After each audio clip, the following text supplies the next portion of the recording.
আমাদের মতো দুর্বল দেশের মানুষগুলোকে ভিনদেশীরা, বিজাতিরা তারা আমাদেরকে বিভক্ত করে এবং ডিভাইড অ্যান্ড রোল গেম তারা খেলে আমাদের ব্যাপারে। আমরা জানি সবাই, কিন্তু এরপরও আমরা ফাঁদে পা দিই। আমাদের মধ্যে তারা বিভক্তি সৃষ্টি করে, সেখানে সে তারা মৌলগিরি মাতবরি করে, এবং আমরা কোমরটা সোজা করে আজ পর্যন্ত 50 বছর বয়স হয়েছে আমাদের, এই দেশটা আমরা এখনো দাঁড়াতে পারিনি। এর অন্যতম কারণ হলো আমাদের এই বিভক্তিগুলো, এই বিরোধগুলো, আমাদের এই পারস্পরিক যে লড়াই, এটা আমাদেরকে এগুতে।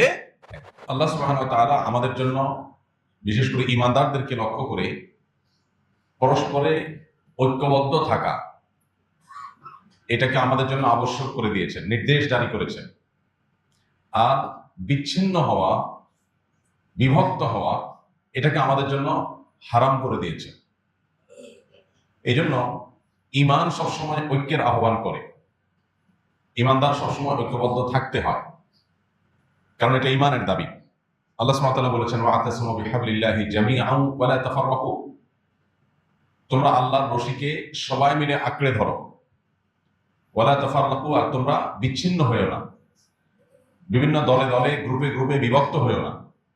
ওয়াযকুরু নি'মাতাল্লাহি আলাইকুম, আর আল্লাহর নিয়ামতের কথা তোমরা স্মরণ করো, ইয কুনতুম আ'দাআ, যখন তোমরা শত্রু ছিলে।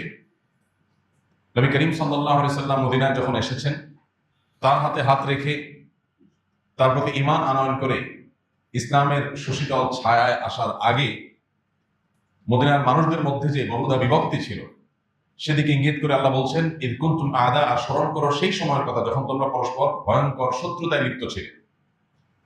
যুগ যুগ ধরে তোমরা এক গোত্র আরেক গোত্রের বিরুদ্ধে যুদ্ধে লিপ্ত ছিলে।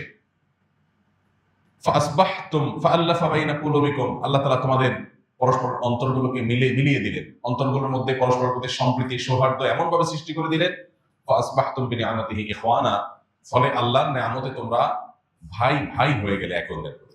এই আয়াত আমাদেরকে ঐক্যবদ্ধ থাকার গুরুত্বের প্রতি সুস্পষ্ট নির্দেশনা দেয়, এবং বিভক্তি সেটা যেন আমাদের জন্য কোনোভাবেই স্মরণীয় নয়, সেটি বিষয় এখান থেকে পরিষ্কার বার্তা আমরা পেলাম।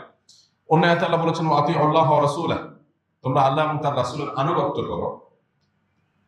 তবে আল্লাহ এবং তার রাসূলের আনুগত্যের পাশাপাশি ওয়ালা তানাযাউ, তোমরা পরস্পর বিবাদে লিপ্ত হইও না। ফাতাফশালু, যদি বিবাদে লিপ্ত হও তাহলে তোমরা হেরে যাবে, দুর্বল হয়ে যাবে, তোমরা ব্যর্থ হয়ে যাবে। ওয়াতাযহাবা রিহুকুম, এবং তোমাদের শক্তি, তোমাদের সামর্থ্য এটা চলে যাবে, বাতাস চলে যাবে, পাওয়ারটা চলে যাবে, থাকবে না। আর এই ঐক্যবদ্ধ থাকার জন্য ভিন্ন ভিন্ন মতের মানুষগুলোকে নিজের ভাই মনে করে কাঁধে কাঁধ মিলিয়ে বৃহত্তর স্বার্থে একযোগে কাজ করার জন্য প্রয়োজন হয় পরম ধৈর্য এবং সবরের। এই জন্য আল্লাহ তাআলা আয়াতের পরের অংশে বলেছেন, ওয়াসবিরু, আর ধৈর্য ধারণ করবে, মাথা গরম করা যাবে না, সীমা লঙ্ঘন করা যাবে না।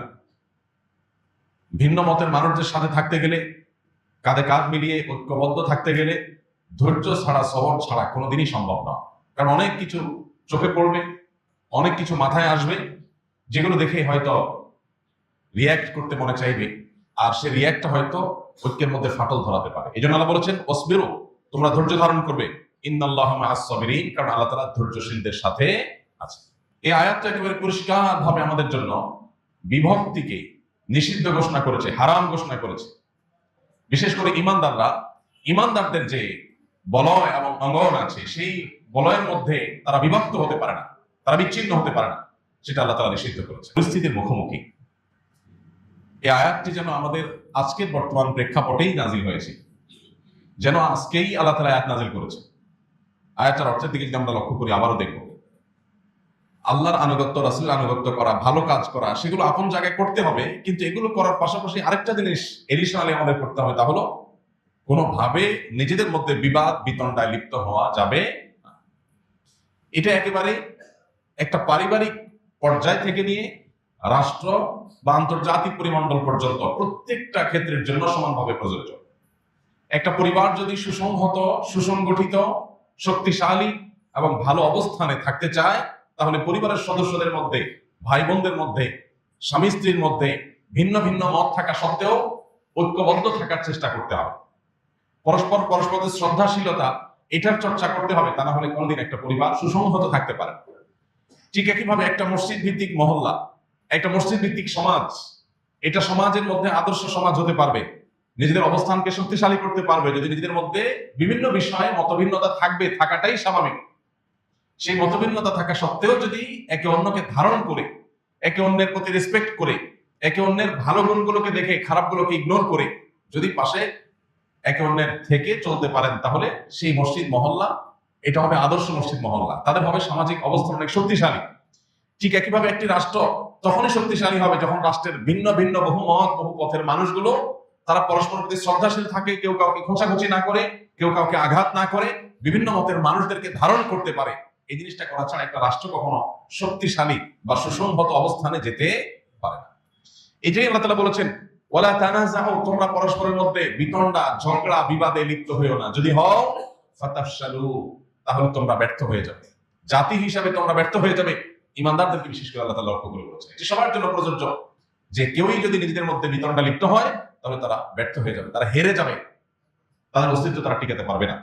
অতএব আজ আমাদেরকে জাতীয় স্বার্থে ঐক্যবদ্ধ হতে হলে সব কথা বলা যাবে না, সব কাজ করা যাবে না, বিশেষ করে আমাদের বিভক্তির হাত থেকে আমাদেরকে রক্ষা করার জন্য। আল্লাহ আমাদেরকে বোঝার তৌফিক দান করুন।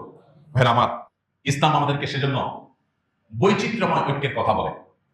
ডক্টর খন্দকার আব্দুল্লাহ জাহাঙ্গীর রাহিমাহুল্লাহর একটা কথা আপনারা বারবার শুনেছেন, তিনি বলতেন ইত্তেহাদ মাআল ইখতিলাফ, এটি আমাদের ধারণ করতে হবে। বৈচিত্র্যময় ঐক্য, আপনার সাথে আমার বহু বিষয় ভিন্ন মত আছে, কিন্তু অনেক বিষয় আবার ঐক্যমত আছে। যে বিষয়ে আমরা একমত সে বিষয়ে আমরা একসাথে কাজ করি, ভিন্ন মতের জায়গায় আমরা ভিন্ন হয়ে যাই, কিন্তু বিরোধিতা বা শত্রুতা লিপ্ত না হই। আল্লাহ রাব্বুল আলামিন ঐক্যের এই গুরুত্ব আমাদের বাসা বাড়িতে, আমাদের ব্যবসা বাণিজ্যে, আমাদের মসজিদ ভিত্তিক মহল্লায়, আমাদের সমাজ ভিত্তিক কার্যক্রমে, আমাদের রাষ্ট্রীয় কার্যক্রমে, আমাদের জীবনের প্রত্যেকটা ক্ষেত্রে এটাকে আল্লাহ তাআলা বাস্তবায়ন করার তৌফিক দান করুন। এটার গুরুত্বকে আমাদের আল্লাহ বোঝার তৌফিক দান করুন। ভাইরা আমার, সময় এসেছে এই সম্পর্কে আমাদের সচেতন হওয়া, সতর্ক থাকা, সজাগ থাকা, যাতে আমরা কখনো কোনো পরিস্থিতিতে বিভক্ত না হয়। আমরা ভিন্ন মত পোষণ একসময় করব, কিন্তু বিভক্ত হব না এবং একে অন্যের সাথে শত্রুতায় লিপ্ত হব না। শয়তান সে আমাদেরকে পরস্পরের মুখোমুখি করে দেয়, আমাদের পরস্পরকে শত্রু হিসাবে দেখায়। মূল শত্রু আমাদের দৃষ্টির আড়ালে থেকে যায়, শক্তিগুলো ক্ষয় হয় নিজেদের বিরুদ্ধে। আমরা আমাদের কমন শত্রু আছে, যে আপনারও শত্রু আমারও শত্রু, আপনার সাথে আমার ভিন্ন মত আছে, কিন্তু আপনারও শত্রু আমারও কমন যে শত্রু আছে তার বিরুদ্ধে আমাদের ঐক্যবদ্ধ লড়াই চালানো দরকার, সেটা আমরা চালাচ্ছি না। বিশেষ করে আমাদের মতো দুর্বল দেশের মানুষগুলোকে ভিনদেশীরা, বিজাতিরা তারা আমাদেরকে বিভক্ত করে এবং ডিভাইড এন্ড রোল গেম তারা খেলে আমাদের ব্যাপারে। আমরা জানি সবাই, কিন্তু এরপর আমরা ফাঁদে পা দিই। আমাদের মধ্যে তারা বিভক্তি সৃষ্টি করে, সেখানে সে তারা মনোবিধি মাতবরি করে এবং আমরা কোমরটা সোজা করে আজ পর্যন্ত দাঁড়াতে পারিনি। এর অন্যতম কারণ হলো আমাদের এই বিভক্তিগুলো, এই বিরোধগুলো, আমাদের এই পারস্পরিক যে লড়াই, এটা আমাদেরকে এগুতে দেয়। আল্লাহ রাব্বুল আলামিন আমাদেরকে সহনশীল হওয়া, ধৈর্যশীল হওয়া এবং ভিন্ন মতের মানুষকে ধারণ করার মতো শক্তি দান করুন। এবং জাতীয় স্বার্থে, বিশেষ করে একজন মুসলমান হিসেবে দ্বীনের স্বার্থে সকল ইমানদারদের সাথে ঐক্যবদ্ধ থাকা, ভিন্ন ভিন্ন মত থাকা সত্ত্বেও প্রত্যেককে ধারণ করে চলার তৌফিক আল্লাহ আমাদের সবাই